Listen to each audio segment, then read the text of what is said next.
다음은 26번 판례입니다. 26번 판례는 앞에서 본 18번 판례와 동일한 취지의 판례입니다. 여러분들이 확인해 보시고요. 다음 판례 넘어가겠습니다. 다음은 27번 판례입니다. 27번 판례의 1번 팔기 요지는 앞에서 본 18번 그리고 26번 판례와 동일한 취지의 판례입니다. 여러분들이 확인해 보시고요. 그리고 2번 판기 요지 보시면 2번 판결 요지도 앞에서 본 24번 판례와 동일한 취지 판례입니다. 여러분들이 확인하세요. 그리고 3번 판기 요지는 이 사건의 사실관계인데 이것도 여러분들이 확인하시기 바랍니다. 다음 판례 넘어가겠습니다. 28번 판례 보겠습니다. 1번 판기 요지에 밑줄 친 거 보시면 자체사무와 관련한 조례에 대한 법률의 위임은 법규명령에 대한 법률의 위임과 같이 구체적으로 범위를 정해서 할 원격성이 반드시 요구되지 않는다라고 하겠습니다. 법률이 법규명령에다가 위임을 할 때는 구체적으로 위임을 해야 되지만 법률이 조례에 위임할 때는 포괄적으로 위임을 해도 상관없다는 뜻입니다. 왜 그러냐면 헌법 117조 1항에서는 자치단체에게 포괄적인 자치권을 보장하고 있기 때문입니다. 따라서 법률이 주민의 권리 의무에 관한 사항에 관하여 구체적으로 범위를 정하지 않은 채 조례로 정하도록 포괄적으로 위임한 경우에도 법령에 위반되지 않는 범위에서 각 지역 실정에 맞게 주민의 권리 의무의 사항을 조례로 정할 수 있다는 거죠. 여기서 그래도 법률 우위 원칙은 적용된다는 거죠. 그러나 법률 유보의 원칙은 완화되어서 적용된다는 뜻이고요. 이 정도 하시면 됩니다. 다음 판결 요지 넘어가겠습니다. 2번 판결 요지는 앞에서 본 25번 판결 요지와 동일한 내용입니다. 여러분들이 보시고요. 다음 판결 요지 넘어가겠습니다. 3번 판결 요지입니다. 이것은 이 사건의 사실관계인데 이것도 여러분들이 한번 보세요. 다음 판례 넘어가겠습니다. 29번 판례입니다. 1번 판결 요지 보시면 도시 및 주거환경정비법에 의한 주택재개발정비사업조합의 정관은 이라고 되어 있습니다. 여기 도시 및 주거환경정비법은 재개발이나 재건축을 할 때 이 법에 근거해서 하거든요. 그러면 도시 재건축이나 재개발을 할 때 그 토지 소유자나 건물 소유자로 구성된 조합이 구성됩니다. 이것은 그 조합을 말합니다. 그 조합에는 정관이 있겠죠. 그 정관은 어떤 성격을 갖고 있냐면 공법인 조합과 조합원에 대한 구성력을 가지는 자치법규라는 겁니다. 그리고 이 자치법규인 정관에서 정한 사항은 어떤 거냐면 해당 조합과 조합을 위한 규정이라는 거죠. 따라서 조합원 외에 3자를 보호하거나 제3자를 위한 규정이 아니라는 겁니다.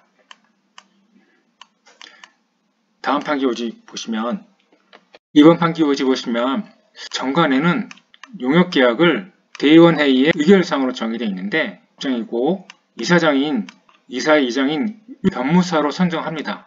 그리고 어떤 업무를 등기 업무 위임계약을 체결하는 거죠. 여기서 왜 뭐가 나오냐면 조합이 주택재개발 정비사업조합이잖아요. 재건축이나 재개발이 끝나면 아파트가 만들어지겠죠. 만들어지면 부동산 등기를 해야 되거든요. 그 등기 업무를 법무사한테 맡긴 겁니다.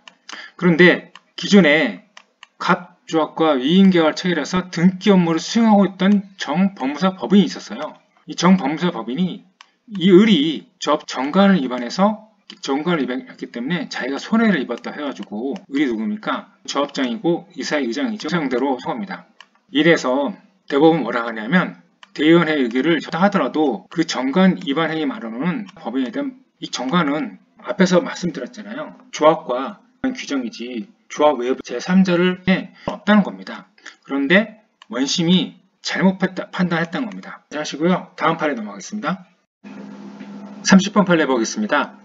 금융위원회 고시 금융기관 검사 및 제재에 관한 규정 18조 1항은 금융위원회법의 위임에 따라서 법령의 내용이 될 사항을 구체적으로 정한 것이라는 거죠.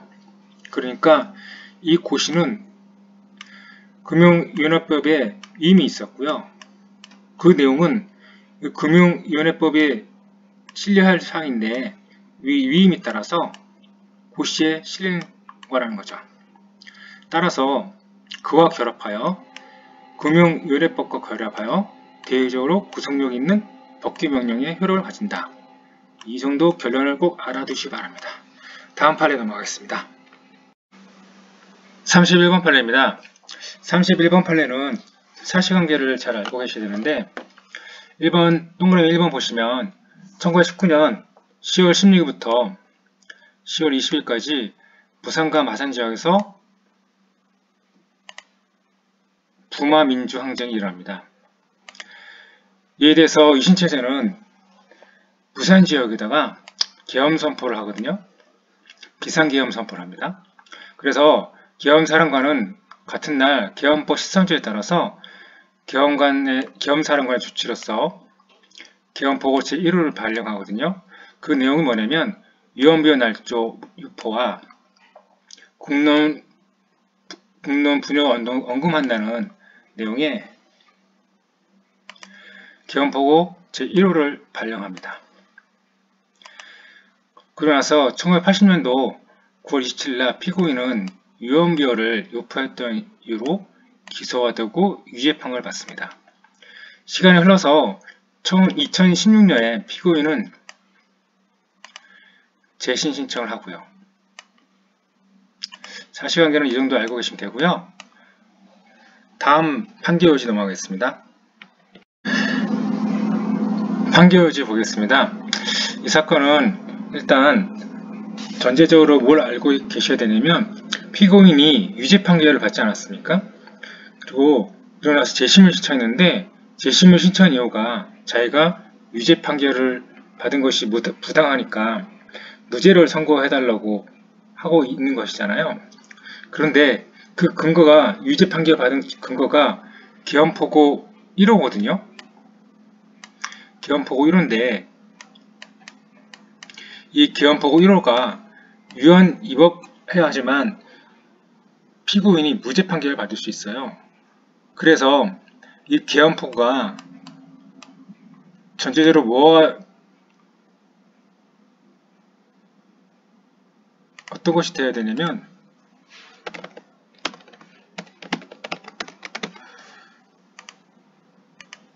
이 계엄포고 제1호가 법규명령에 해당해야 됩니다. 그래야지 대법원에서 이 계엄포고 1호가 법규명령에 해당돼야 법규명령이 유언이다 라는 결론을 내릴 수 있거든요.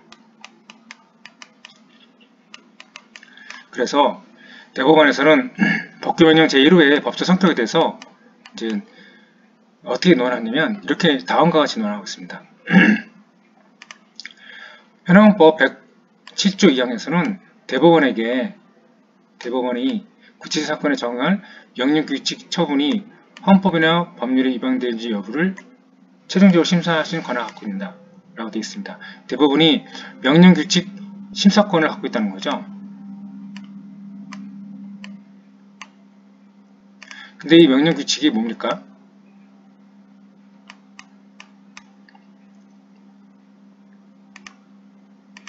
법규명령이죠. 법규명령입니다.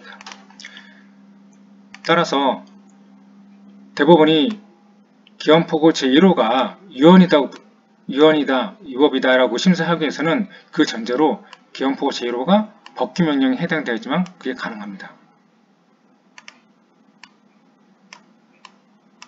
이 점 알고 계시고요. 그래서 법규명령 제1호가 계엄포고 제1호가 법규명령이 해당되는지 여부를 어떻게 대법원에서 설치하고 있는지를 한번 볼게요. 구헌법이죠. 유신헌법입니다. 유신헌법 54조 3항에서는 언론, 출판, 집회, 결사의 자유에 대해서 특별한 조치를 할 수 있고요. 그리고 계엄법 13조에서는 언론, 출판, 집회 또는 단체 행동에 관하여 특별한 조치를 할 수 있다고 규정되어 있습니다. 그런데 계엄법 15조에서는 13조에서는 이 권한이 누구의 권한이냐면 계엄사령관의 권한이죠. 계엄사령관이 특별한 조치를 할 수 있다고 되어 있습니다.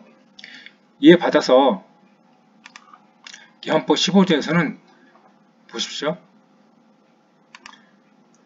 제13조의 규정에 취한 계엄사령관의 조치에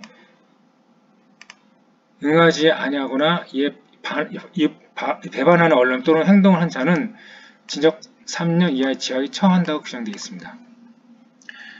그러니까 헌법 54조 3항에서는 언론 출판 집회 결사에 제한돼서 특별 조치를 할 수 있다고 규정되어 있고요. 기헌법 13조에서는 기엄사령관은 헌법에 근거해서 언론 출판 집회 또는 단체 행동에 관하여 특별한 조치를 할 수 있다고 규정되어 있고, 그리고 기헌법 15조에서는 13조의 규정에 취한 기엄사령관의 조치에 위반하게 되면 처벌한다는 규정이 되어 있습니다. 이렇게 규정이 되어 있는데, 이거 가지고 대법원이 기헌법 제1호가 법규명령에 해당되는지를 설치하고 있습니다. 다음 페이지 보시면 그 기헌법 15조에서 정하고 있는 13조의 규정에 하여 취한 기엄사령의 조치는 유신헌법 54.3항 기헌법 13조에서 정한 기엄사령관에게 국민의 기본권 제한과 관련한 특별한 조치를 할 수 있는 권한을 부여한 데 따른 것으로서 그 기헌법 13조 15조의 규정을 보충하는 기능을 하고 그와 결합하여 대외적으로 구성력인 법규명령서를 가진다. 따라서 대법원은 헌법 107조 2항에 따라서 이와 같은 특별 조치로서 이루어진 기헌법 1호에 대한 위헌위법 여부를 심사할 권한을 가진다는 거죠. 요약하면 기헌법 제1호는 구헌법 유신헌법 54.3항 기헌법 13조에 따라서 이루어진 거기 때문에 이 상위 법령들과 결합해서 법규명령의 효력을 가진다는 거죠. 법규명령의 효력을 가지니까 법원은 기헌법 제1호에 대한 위헌위법 심사를 할 수 있다는 겁니다. 다음 판결로 넘어가시면 다음은 2번 판결호지인데요. 2번 판결호지에서는 이제 기헌법 제1호가 위헌위법인지를 보고 있습니다. 첫 번째 단락에서는 국가기득권이 행사 요건을 설치하고 있는데요. 잠깐 읽어보시면 평상시에 헌법 질서에 따른 권력 행사 방법으로는 도저히 대처할 수 없는 중대한 위기상이 발생한 경우에 이를 수습함으로써 국가의 존립을 보장하기 위하여 국가기득권 행사하는 대통령 결정은 존중되어야 한다라는 거죠. 그러나 이러한 국가기득권은 함부로 할 수 있는 게 아니고 일정한 한계가 있다는 거죠. 이러한 국가기득권은 국가가 중대한 위기에 처했을 때 그 위기에 직접적인 원인을 제기하는 데 필수적인 최소한도로 행사돼야 하고, 그리고 국가기득권을 규정한 헌법상 발동 요건과 한계를 지켜야 한다는 겁니다. 이러한 한계가 있다는 겁니다. 그러면 구헌법에서는 어떻게 규정하고 있냐면 구헌법 54조 1항에서는 대통령은 전시사변 또는 이에 준하는 국가 비상상태에 있어서 병력으로서 군사상의 필요 또는 공공의 안녕질서를 유지할 필요가 있을 때 계엄을 선포할 수 있다고 규정하고 있습니다. 그리고 기헌법 4조에서는 비상계엄은 전쟁 또는 전쟁에 준하는 사변에 있어서 적의 포위 공격으로 인하여 사회 질서가 극도로 교란된 지역에 선포 한도가 되어 있습니다. 그래서 헌법 54조 1항과 기헌법 4조에 비춰봤을 때 기헌법 13조에서 정하고 있는 군사상 필요할 때라 하면 어떻게 해석되냐면 전쟁 또는 전쟁에 준하는 사변으로서 국가의 존립이나 헌법 유지에 유해가 될 만큼 극도로 사회 질서가 혼란해진 상태 등이 현실적으로 발생하여 경찰력만으로는 도저히 비상사태 수습을 불가능하기 때문에 군 병력을 동원해서 그러한 상황이 이런 직접적 원인을 제거하는 것이 반드시 필요한 때라고 해석하고 있습니다. 그런데 기헌법 제1호의 내용은 뭐냐면 어떻게 되어 있냐면 일체의 집회, 시위, 기타 단체 활동과 위헌비호를 날조 위파항 행위를 금지하고요. 공론변론 운동, 정당한 이유 없는 직장 일탈이나 태업 행위를 금지하고 언론, 출판, 보도, 방송은 사자 검열을 받아야 하고요. 각 대학은 당분간 해결 조치를 하고요. 이를 위반한 자는 영장 없이도 체포, 구금, 압수, 수색한다고 되어 있습니다. 이러한 내용들은 단지 이른바 유신체제에 대한 국민적 저항인 부마민주항쟁을 탄압하기 위한 것일 뿐이고 기헌법 제1호가 발령될 당시에 국내외 정치 상황과 사회 상황이 기원법 13조에서 정하고 있는 군사적 필요한 때 해당한다고 보기 어렵다는 거죠. 따라서 기원법 제1호는 구원법 524 1항과 기원법 13조에서 정하고는 요건을 갖추고 있다고 볼 수 없다는 거죠. 계속 보시면 기원법 제1호는 간단히 보겠습니다. 그 내용이 언론, 출판, 집회, 결사의 자유를 침해하고 영장주의 원칙 위반되며 학문의 자유를 침해하고 대학 자율성도 침해하고 위헌비어를 날조 위반하는 일체행위에 대해 범죄 요소권 등이 추상적이고 모호할 뿐만 아니라 그 적용 범위가 너무 광범위하고 포괄적이어서 통상의 판단 능력을 가진 국민으로서는 무엇이 법에 의해서 금지되는 행위인지를 애견하기 어렵기 때문에 재형법주의 원칙에 재형법정주의 원칙에 명확성 원칙이 위반된다는 거죠. 따라서 기원법 제1호는 헌법과 법률에서 정한 요건을 갖추지 못한 채 발령되었고 그 내용도 영장주의, 재형법정주의 명확성 원칙이 위반되며 표현의 자유, 학문의 자유, 대학 자율성 등 헌법상 보장된 국민의 기본권을 침해하는 것이기 때문에 기원법 1호는 해제 또는 실효되기 이전부터 이미 유신헌법, 구기원법에 위배된다는 거죠. 따라서 기원법 제1호는 유언이고 위법한 것에서 무효이다 라고 판례는 판시하고 있습니다. 여기서 주의하시기 원하면 여기서 유신헌법을 근거로 했습니다. 현행헌법이 아니고 유신헌법에 근거해서 기원법 제1호가 유언이다 라고 판시한다는 점 알고 계시고요. 요 다음 페이지 넘어가시면 요약이 되어 있거든요. 요약은 앞에 부분을 잘 정리해놨으니까 여러분들이 자습하실 때 한번 보시기 바랍니다. 다음 판에 넘어가겠습니다. 다음은 32번 판례입니다. 32번 판례는 유언위법 명령규칙 심사에 관한 판례거든요. 이것은 앞에서 봤던 32번 판례에 그 헌법 101조 2항이 나오죠. 헌법 107조 2항이죠. 107조 2항에 관한 내용입니다. 헌법 107조 2항을 읽어보면 명령규칙 또는 처분이 헌법이나 법률에 위반되는 여부가 재판의 전제가 되는 경우에는 대법원은 이를 최종적으로 심사할 권한을 가진다라고 규정되어 있습니다. 여기에서는 이 재판의 전제성이 무엇인가에 대해서 설명하고 있습니다. 일단 보시면 법원이 법률 하위의 법규명령, 규칙, 조례, 행정규칙 등이 유언위법인지를 심사하려면 그것이 재판의 전제성이 인정되어야 한다고 합니다. 여기서 재판의 전제성이란 뭐냐면 구체적인 사건이 법원에 계속되어야 합니다. 소송이 진행되어야 한다는 거죠. 그리고 유언위법이 문제되는 경우에 그 특정 조항이 해당 사건에서 적용되어야 합니다. 그리고 그 조항이 유언위법인지에 따라서 담당하는 법원이 다른 판단을 하게 된다는 거죠. 여기서 다른 판단은 뭐냐면 만약에 법규명령 등이 유언이면 무죄가 되고 합헌이면 무죄가 된다는 등 이러한게 다른 판단을 하게 된다는 거죠. 법규명령이 유언이면 그 행위는 무죄가 되고 법규명령이 합헌이라고 판단되면 그 행위는 유죄가 된다는 거죠. 이런 경우가 다른 판단을 의미합니다. 따라서 법원이 구체적인 기본 통지를 통해서 유언위법 심사하는 그 대상은 뭐냐면 가해 사건에서 재판의 전제성이 인정되는 조항이 한정된다는 거죠. 이 사건에서 적용되는 그 법률만이 재판의 전제성이 인정되고요. 이 조항이 유언위법 법률 심사의 대상이 된다는 겁니다. 근데 거기에는 예외가 있다는 거죠. 보시면 해당 규정의 전부가 불가분적으로 결합되어 있어가지고 일부가 무효이면 다른 부분도 무효가 된다는 거죠. 이런 경우에는 규정 전부가 재판의 전제성이 인정돼서 유언위법 명령규칙 심사의 대상이 되지만 이런 경우가 아니면 재판의 전제성이 인정된 조항만 유언위법 심사의 대상이 된다는 뜻입니다.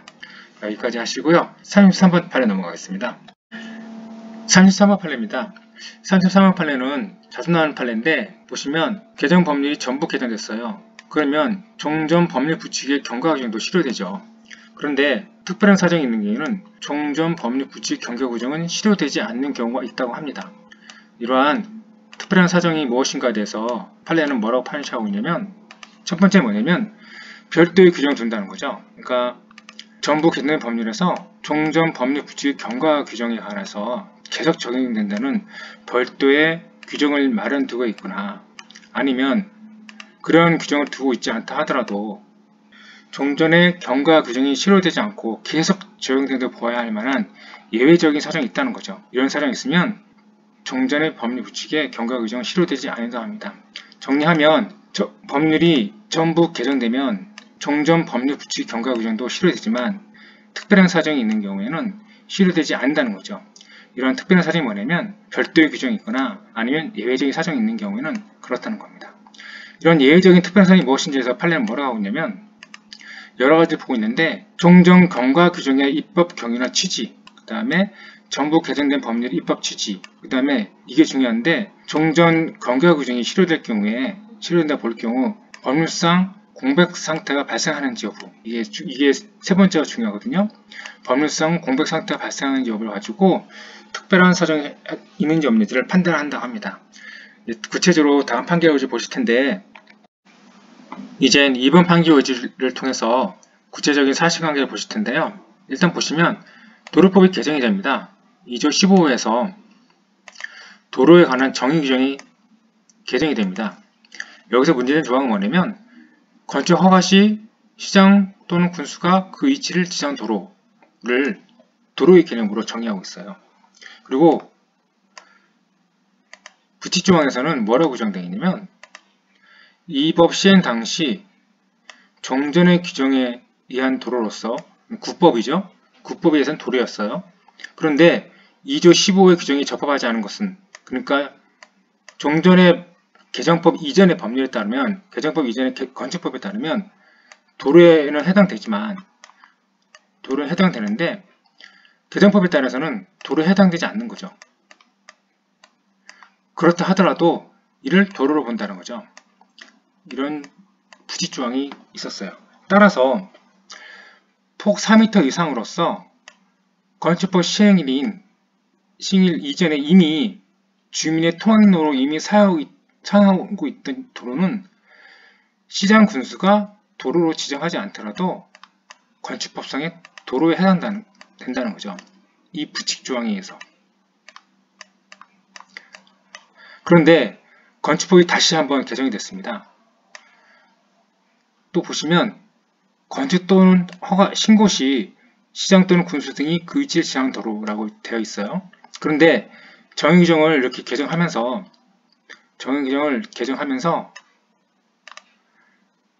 부칙조항을 두지 않은 거예요. 이와 같은 부칙조항을 두지 않았어요. 이 판례는 이러한 부칙조항을 두지 않은 이유에 대해서 어떻게 보고 있냐면 다음 페이지 보시면 이에 대해서 판례는 첫 번째로 뭐로 보고 있냐면 당시에 대부분의 도로가 시장 또는 군수의 도로 지정을 받고 있었거든요. 그래서 종전의 그 부칙 규정 같은 조항을 둘 필요성이 줄어들었다는 거예요. 단지 그런 사정일 뿐이지 이미 건축법상의 도로의 규율을 받는 도로가 건축법상 도로가 아닌 것으로 바뀐다는 건 아닌 거죠.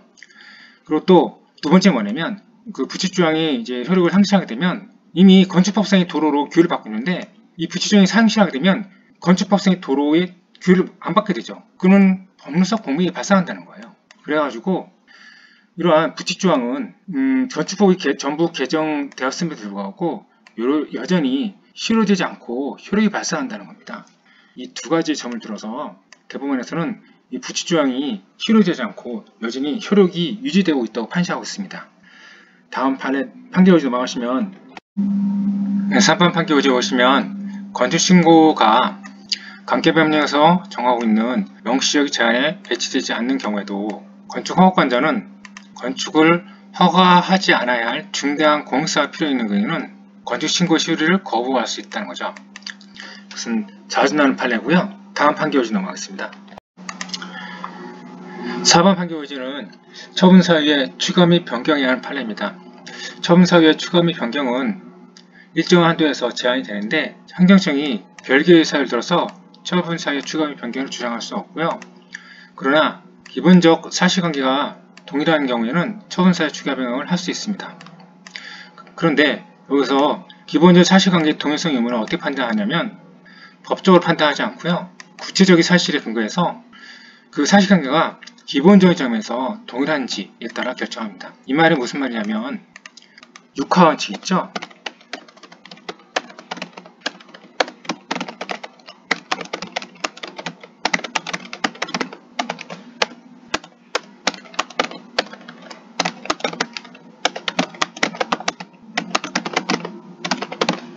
이 기본적 사실관계 동일성은 육하 원칙에 따라서 판단한다고 보시면 됩니다. 다음 판결지 넘어가시면 이제 5번 판결지는 이 사건의 사실관계인데요. 보시면 갑이 이 사건 토지를 삽니다. 이 사건 토지의 원인은 사실상의 도로로서 주민의 토양내로 이용되는 토지입니다. 이 토지를 매수를 하고요. 이 토지에다가 주택을 신축하겠다고 건축신고서를 제출합니다. 이에 대해서 구청장은 이 토지가 건축법상의 도로에 해당되기 때문에 건축을 허용할 수 없다는 이유로 건축신고 수리 거부 처분을 하죠.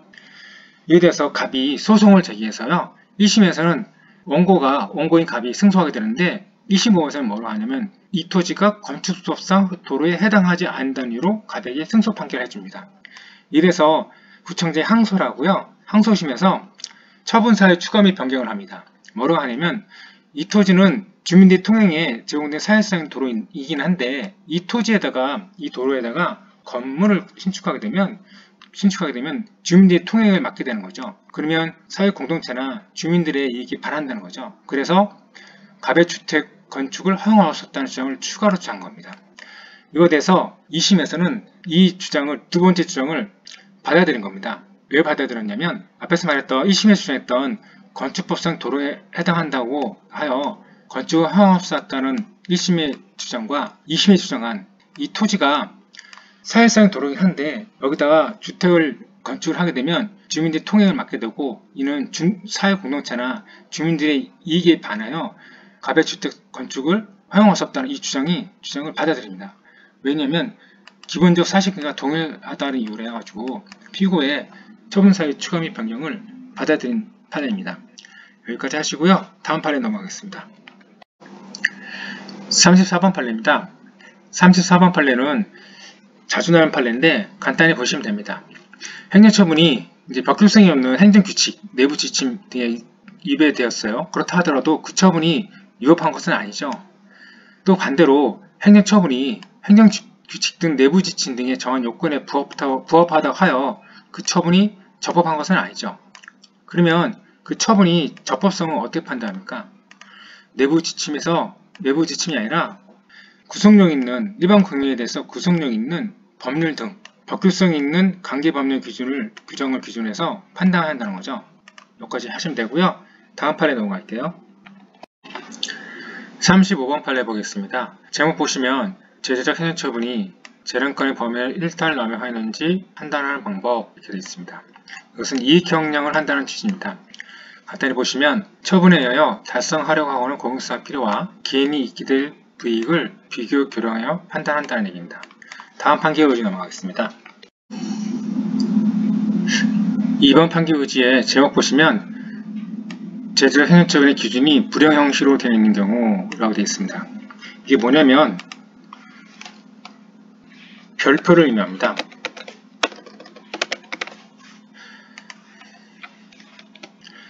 제재적 행정처분이 불형 형식으로 되어 있다는 것은 별표로 의미합니다. 이렇게 되어 있을 때 그 기준에 따른 처분이 적법한지 판단하는 방법을 어떻게 판단하냐면 보시면 이러한 제재적 행정처분 기준이 불형 형식으로 규정되어 있다 하더라도 그것은 행정처 내부의 사무처리 준칙에 불과하지 않죠. 따라서 대외적으로 국민이나 법원을 구속하지 못합니다. 그러면 어떻게 판단하냐? 이 처분 기준만 가지고 판단하는 게 아니고 관계법령의 규정 내용과 취지에 따라 판단해야 한다는 거죠. 따라서 이 제재적 행정처분이 처분 기준에 부합한다고 해서 곧바로 처분이 적법하다고 할 수는 없지만, 그렇다고 해서 법원 입장에서는 섣불리 그 기준에 따른 처분이 재량권의 범위를 일탈남용했다거나 아니면 재량권을 남용한 것으로 판단해서는 안 된다는 거죠. 행정청이 이 제재적 행정처벌 기준을 설정한 것에 대해서 법원은 존중해야 한다는 겁니다. 다음 판례 넘어가겠습니다. 36번 판례 보겠습니다. 밑에 지금 보시면 공무원은 임금을 목적으로 근로를 제공하는 근로기준법상의 근로자인 것을 분명합니다. 따라서 고용관계에서 양성평등을 규정하고 있는 남녀 고용평등과 일과정 양립 지원에 관한 법률, 그 다음에 근로기준법이 공법상 근무관계에도 당연히 적용이 된다는 거죠. 다음으로 다음 판결지 보시면 2번 판결지 보겠습니다. 상급 행정기관이 소속 공무원이나 하급 행정기관에 대해서 세부적인 업무 처리 절차나 법령의 해석 또는 적용 기준을 정해주는 행정규칙은 사회법령의 구체적인 위임이 없는 한 행정조직 내부에서만 효력을 가질 뿐 대외적으로는 국민이나 법원을 구속하는 효력은 없습니다. 다만 행정규칙이 이를 정한 행정기관의 재량에 속한 사안일 때는 법원은 이를 최대한 존중하죠. 그러나 행정규칙의 내용이 사회법령에 반한 것이라면 그 행정규칙은 당연무효고요. 행정 내부에서도 효력은 없습니다. 이런 경우에 법원은 어떻게 판단하냐면 당의 행정규칙은 법제상 존재하지 않는다라고 취급하고, 그럼 행정처분을 이 법성 어떻게 판단하냐, 그 당부는 어떻게 판단하냐면 상위 법령의 규정과 입법 목적에 따라 판단한다는 거죠. 여기까지 하시고요. 다음 판례 넘어가겠습니다. 37번 판례 보겠습니다. 동그라미 1번은 앞에서 봤던 36번 판례와 동일한 뜻인데, 일반적으로 행정규칙은 행정조직 내부에서만 효력을 가질 뿐이고 대외적 구속력은 갖지 않는다는 거죠. 공문이나 법원에 대해서는 효력이 없다는 겁니다. 그러나 2번 이 같은 경우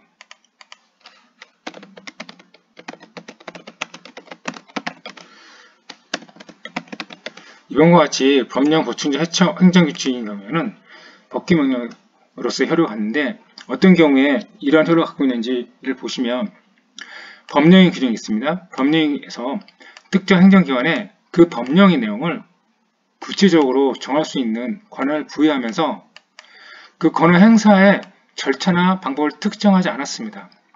그래서 수임 행정기관이 행정규칙 형식으로 그 법령의 내용에 대한 사항을 구체적으로 정하고 있다면 그 행정규칙은 행정기관에 법령의 구체적인 내용을 보충할 권한을 부여한 법령의 규정 효력에 의해서 그 내용을 보충하는 기능을 갖게 된다는 거죠. 따라서 이 행정규칙은 법규 명령으로서 효력을 갖는다는 겁니다.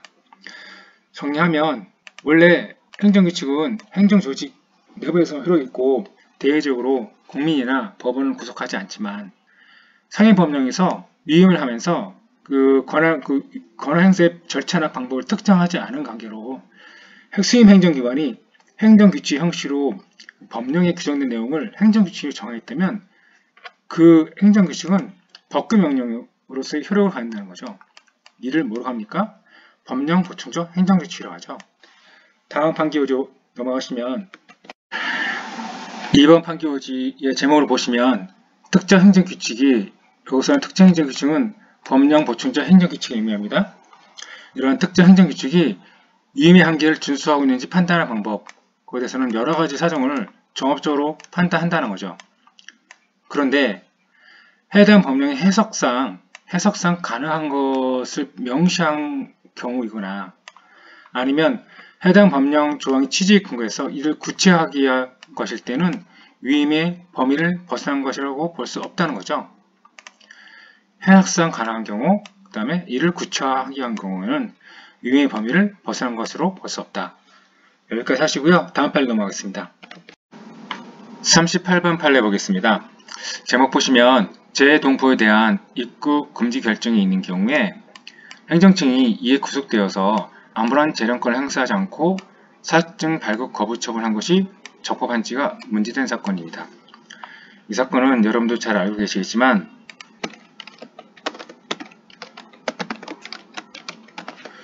유승준 씨 사건입니다. 이 사건은 사실관계를 좀 알고 계셔야 판례를 이해할 수 있습니다. 동그라미 1번 보시면 원고는 대한민국에서 출생했으나 미국의 시민권을 취득함으로써 대한민국 국적을 상실한 재동포입니다. 그리고 피고는 법무부 장관으로부터 사증 발급 권한을 위임받은 재외공관장입니다. 여기서는 미국 주재 한국 영사겠죠. 이런 상황인데 법무청장은 법무부 장관에게 입국 자체를 금지해달라고 요청을 합니다. 그래서 법무부 장관은 입국 금지 결정하거든요. 어떻게 하냐면 원고의 입국 금지를 하는 결정을 하고요. 그 정보를 내부 정산망인 출입국 관리 정보 시스템에 입력하였으나 원고에게는 알려주지 않습니다. 여기서 문제된 게 뭐냐면 이러한 입국 금지 결정이 행정행위로서 성립했느냐가 문제된 사건입니다. 그리고 4번은 보시면 원고는 피고에게 재동포 체류 자격 사증 발급을 신청하고요. 그런데 피고는 원고도 아닌 원고 아버지에게 전화로 했습니다. 전화로 원고가 입국 규제 대상자에 해당하기 때문에 사증 발급이 불허되었다. 자세한 이유는 법무부에 문의하기 바란다라고 통보만 해줍니다. 그리고 여권과 사증 발급 신청서를 반환하였을 뿐이고 처분 이유를 기재한 사증 발급 거부 처분서를 작성해주지 않습니다.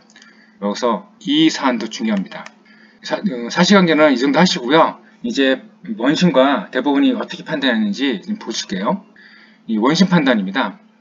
원심은 어떻게 판단하냐면 이 사건 입국 금지 결정은 처분에 해당하기 때문에 하자가 중대 명백한 것이 아닌 이상 원고로서는 입국 금지 결정에 대하여 제소기한 내 취소성을 제기하여야 한다는 거죠. 그런데 원고는 입국 금지 결정에 대해서 불복하지 않았고 그래서 입국 금지 결정에 불가정이 발생했다는 겁니다. 그래서 피고는 입국 금지 결정이 구속되어서 이에 따라서 사증 발급 거부 처분을 한 것이거든요. 그런 것은 적법하다는 거죠. 그리고 이 사건 사증 발급 거부 처분에 대한 취소성에서 원고는 입국 금지 결정의 하자를 사증 발급 거부 처분 하자로 주장할 수 없다는 거죠. 이게 무슨 말이냐니까 하자의 승계에 관한 논의죠. 그러니까 입국 금지 결정은 처분에 해당하고 하자가 있지만 중대 명백한 하자가 아니기 때문에 불가정이 발생했습니다. 그래서 입국 금지 결정에 대해서는 더 이상 다툴 수가 없어요. 그 후행 처분인 사증 발급 처분에 대해서 다투고 사는데 이 소송에서 입국 금지 결정의 하자를 주장할 수 없다는 거죠. 이런 식으로 논리를 폈습니다. 이제 이 사안이 대법원까지 올라왔는데 대법원에서는 쟁점이 뭐냐면 이 사건 입국 금지 결정이 처분에 해당되어 공정력과 불가정력이 발생했는지가 문제됐고요. 그 다음에 피고가 아무런 다른 사정을 전혀 고려하지 않은 채 오로지 13년 7개월 전에 입국 금지 결정이 있었다는 이유만으로 사증 발급 거부 처분한 것이 적법한다고 볼 수 있는지 이게 두 가지가 문제된 사안이었습니다. 이제 판결 요지를 보겠습니다. 1번 판결 요지 보시면 여기 제목에 행정처분의 성립 요건이라고 되어 있습니다. 일반적으로 행정처분이 성립하려면 주체, 내용, 절차, 그 형식 이런 요건을 다 갖추고요. 외부에 표시된 경우에 처분이 성립한다는 거죠. 따라서 행정의사가 외부에 표시되어서 행정청이 자유롭게 취소, 처리할 수 없는 구속을 받게 되는 시점에 처분이 성립한다는 거예요. 그리고 그 성립 여부는 어떻게 판단하냐면 행정청이 행정의사를 공식적인 방법으로 외부에 표시하는지를 가지고 판단한다는 겁니다. 2번 판결 요지 보시면 아까 사실관계 설명할 때 동그라미 3번에서 입국 금지 결정이 행정행위로서 성립했는지가 문제되었다고 말씀드렸는데 2번 판결 요지가 그 내용입니다. 위치 지금 보시면 법무부 장관이 갑의 입국을 금지하는 결정을 하면서 그 정보를 내부 전산망인 출입국 관리 정보 시스템에 입력을 했으나 갑에게는 통보하지 않았죠. 그러면 이 입국 금지 결정이 행정위로서 성립했는지가 문제된 사건입니다. 동그라미 1번 보시면 행정청이 행정의사를 외부에 표시해서 행정청이 자유롭게 취소, 처리할 수 없는 구속을 받기 전에는 행정청이 받기 전에는 처분이 성립하지 않는다는 거죠. 따라서 입국 금지 결정이 있다 해서 처분이 성립했다고 볼 수 없다는 겁니다. 왜요? 외부에 표시되지 않았잖아요. 외부에 표시되지 않고 내부 전산망인 출입국 관리 정보 시스템에만 입력했고 갑에게는 알려주지 않았어요. 그래서 입국 금지 결정은 행정위로서 성립하지 않았다는 겁니다. 동그라미 위에 보시면 그 내용인데 위 입국 금지 결정은 법무부 장관의 의사가 공식적인 방법으로 외부에 표시된 게 아니라 그러니까 통보하지 않았다는 얘기입니다. 단지 그 정보를 내부 전산망인 출입국 관리 정보 시스템에 입력해서 관리한 것에 지나지 않죠. 따라서 입국 금지 결정은 처분에 해당하지 않는다는 거예요. 성립하지 않았기 때문에 그런 얘기입니다. 다음 판례 보시면 이번 판기 오지에서는 입국 금지 결정이 처분이어서 성립하지 않았다고 했습니다. 그러면 입국 금지 결정은 무엇인가, 그 법적 성격이 무엇인가가 문제되는데 3번 판기 오지에서는 그것을 다루고 있습니다. 일단 그 전에 행정규칙에 대해서 설명하고 있는데 읽어보시면 앞에서 계속 나왔던 부분입니다. 상급 행정기관이 소속 공무원이나 하급 행정기관에 대해서 업무 처리 지침이나 법령 해석 적용 기준을 정하는 행정규칙은 이러한 행정규칙은 행정조직 내부에서만 효력을 가질 뿐 대외적으로 효력이 없어서 국민이나 법원을 구속하지 않죠. 따라서 행정처분이 행정규칙을 위반했다 해서 그렇다고 위법한 것은 아니고요. 행정처분이 행정규칙을 따랐다 해서 적법성이 보장되는 것도 아니죠. 그러면 처분이 적법한지는 어떻게 따지냐면 사회 법령의 규정과 입법 목적에 적합한지에 따라서 판단한다는 거죠. 근데 이러한 법률은 그 지시도 마찬가지라는 겁니다. 사급 행정기관이 소속 공무원이나 하급 행정기관에 하는 개별적이고 구체적인 지시에도 위와 같은 법리가 적용된다는 겁니다. 따라서 사급 행정기관의 지시는 일반적으로 행정조직 내부에서만 효력을 가질 뿐이고 대외적으로 구성력이 없어서 국민이나 법원을 구속하지 않는다는 거죠. 따라서 처분청이 상급기관의 지시에 위반했다 해서 그렇다 해서 위법한 것은 아니고요. 그 처분이 상급기관의 지시를 따른 것 해서 적법성이 보장되는 것도 아니라는 겁니다. 그러면 처분이 적법한지는 어떻게 따지냐? 상급기관의 지시에 따른 것인지 여부가 아니라 헌법, 법률, 대외적으로 구속력 있는 법규명령의 규정과 입법 목적, 그 다음에 비례평등 원칙 같은 법의 일반화에 따라서 판단한다는 겁니다. 다음 페이지 보시면 그러면 입국 금지 결정은 뭐냐? 처분이 아니기 때문에 처분이 해당하지 않지만 지시라는 거죠. 행정기관 내부에서 사증 발급이나 입국 허가에 대한 지시로서 성격을 한다는 겁니다. 따라서 이 사건 사증 거부 처분이 법무부장의 지시에 해당하는 입국 결정을 그대로 따랐다고 해서 적법성이 보장된다는 건 아니라는 거예요. 이 사증 거부 처분의 적법성 여부는 법무장관의 지시에 따른지 안 따른지를 가지고 판단하는 게 아니고 헌법, 법률, 대외적으로 구속력 있는 법령의 규정과 입법 목적, 비례원칙이나 평등원칙 같은 법의 일반원칙에 적법한지에 따라서 판단한다는 겁니다. 4번 8교시입니다. 지금까지는 입국 금지 결정에 대해서 보셨는데 지금부터는 사증 발급 거부 처분이 적법한지에 대해서 보실 겁니다.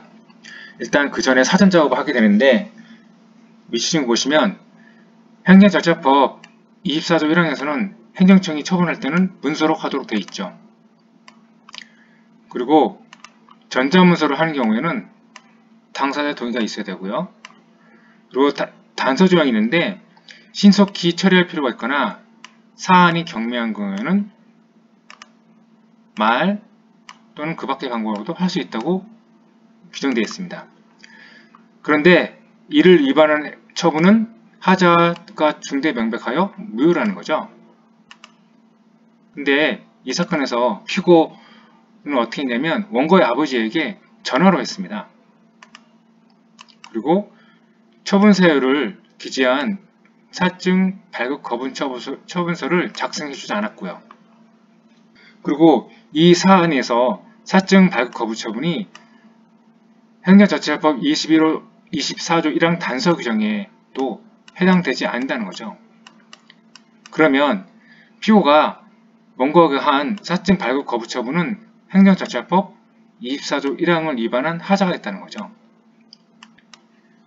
다음 판결지 넘어가시면 5번 판결지입니다.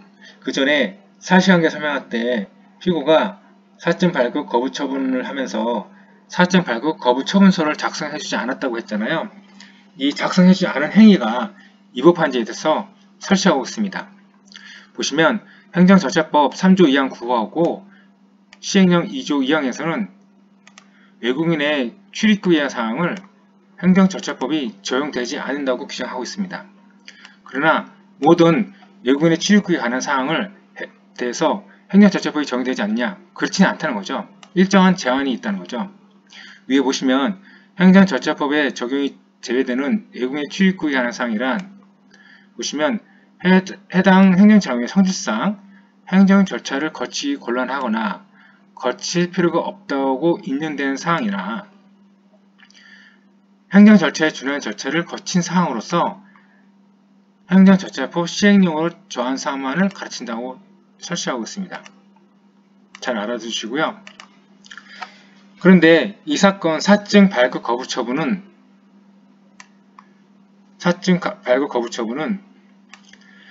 거부처분이잖아요.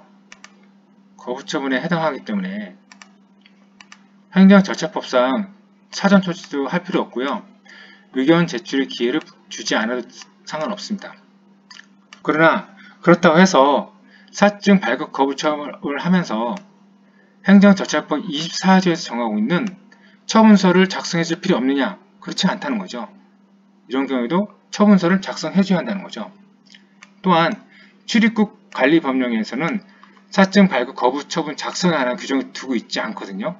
그래서 행정절차에 준하는 절차로 행정절차에 준하는 절차가 대체할 수 없다는 거죠. 그러면 이런 경우에는 행정절차법 24조에서 정한 절차를 따라야 한다는 겁니다. 그래서 따르지 않았기 때문에 위법하다는 얘기입니다. 다음 판례 요지 넘어가시면 6번 판결 요지 보시면 제목 보시겠어요? 재해동포에 대한 사증 발급이 행정청의 재량행위에 속하는지 여부에 대해서 판례는 행정청의 재량행위에 속한다라고 하겠습니다. 따라서 그의 국내 체류를 허용하지 않음으로써 달성하고자 하는 이익이 공익이죠. 공익이 그로 말미암아 발생하는 불이익보다 더 큰 경우에는 공익이 더 큰 경우에는 행정청은 사증을 발급하지 않을 수도 있다는 거죠. 다음 판결 요지 넘어가시면 이젠 7번 판결 요지 보겠습니다. 처분의 근거법령이 행정청에다가 처분의 요건과 합법 판단에 대해서 일정한 재량권을 부여하죠. 그런데도 불구하고 행정청이 처분을 달성하고자 하는 공익과 그로써 처분 상대방이 있게 되는 불이익을 전혀 비교 형량하지 않은 채 처분하였다면 이런 경우는 어떤 경우에 해당하냐면 재량권의 불행사라는 거죠. 따라서 이러한 재량권의 불행사는 그 자체로서 재량권의 일탄 남용에 해당되기 때문에 해당 처분을 취소해야 할 위법사유에 해당한다는 거예요. 여기서 중요한 건 뭐냐면 재량권의 불행사가 재량권의 일탄 남용의 한 예로서 설치하고 있다는 점을 알고 계셔야 됩니다. 다음 판결 요지 넘어가겠습니다. 8번 판결 요지입니다. 비례성의 원칙에 대해서 설치하고 있는데, 비례성의 원칙은 법치국가 원리에서 당연히 파생되는 헌법상의 기본 원리이기 때문에 모든 국가 적용에 적용된다는 거죠. 그러면 비례성의 원칙이 내용이 뭐냐? 행정 목적을 달성하기 위한 수단은 목적 달성에 유효적절하고, 이게 뭐냐면 적합성의 원칙이죠.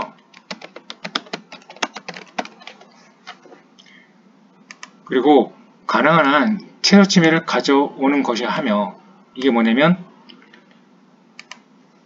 필요성의 원칙이고요. 그리고 그 수단에 도입에 따른 침해가 의도하는 공익을 능가해서는 안 된다. 이게 뭐냐면 상당성의 원칙이죠.